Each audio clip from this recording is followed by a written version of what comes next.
Hey, what's up? This is Venger Satanis. Another driving video. Yeah. So, our house is almost completed, and it's taken them about 10 months for them to finish it.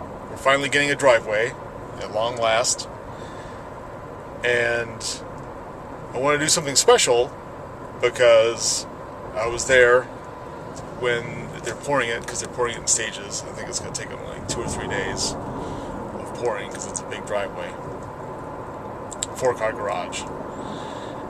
And so I asked them if it would be okay. I'm like, is this going to fuck it up if I throw in this dye, the 6-sider? And they're like, no, it's totally cool. It's not going to matter at all to the concrete. So I tossed it in. And the special significance of this dye is not the last GaryCon, because I couldn't go. I had to cancel because my twins, just like 2 weeks prior, learned to climb on the furniture. They had been walking for a good month or two before that. But now they had learned how to climb on the couch, and they were like up on it and walking on the couch and diving off, and not only the couch but anything, chairs, ledges, ottomans. It was nuts. And since there's 2 of them, being twins, it was just chaos, and my wife couldn't handle it alone on top of our other 3 older kids. So yeah, I had to cancel that one. So not last GaryCon, but the time before that, I was scheduled to run an Alpha Blue game. That's my sleazy sci-fi RPG on Sunday afternoon, mid-morning afternoon. And by then, a lot of people had cleared out, and my game was scheduled to be in one of the larger auditorium rooms, just in a big open room with a lot of other people. A lot of other games and tables were right next to us, and it's kind of loud and echoey and distracting, and not my favorite place to run games. But that's kind of how conventions roll most of the time. However, at GaryCon, they have these special private, really fancy rooms with these nice, awesome, comfortable leather chairs and big, long, lacquered, wooden tables, and you close the door and you're like your own private world. It's awesome. But those rooms are reserved for Frank Menser and Jim Ward and the elite old school content creators and RPG designers, authors, all those people. But it being Sunday, I went up to the front desk and basically asked, are any of them not being used? Is it possible that I could use one of those rooms instead of, the table I was assigned to? Because they were just vacant and not being used. And sure enough, there was one that was open. So I went there to check it out, set my books on it, and went back to the original table because I wanted to catch people that were assigned there, so I could tell them, oh, we're actually here now.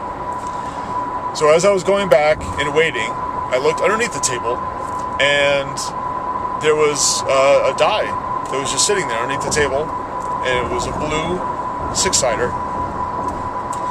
And because Alpha Blue, like many of my games, uses a D6 dice pool system, I thought, oh, well, that's just perfect. And it was blue for Alpha Blue.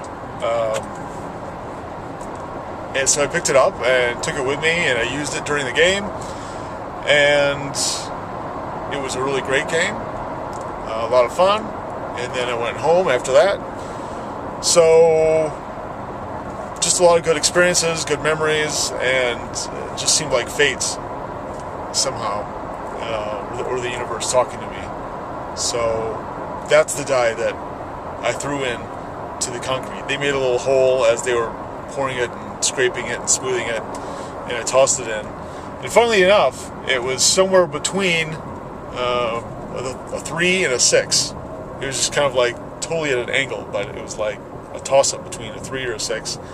And for my games, a 6 is a critical success, and a 3 is not quite failure.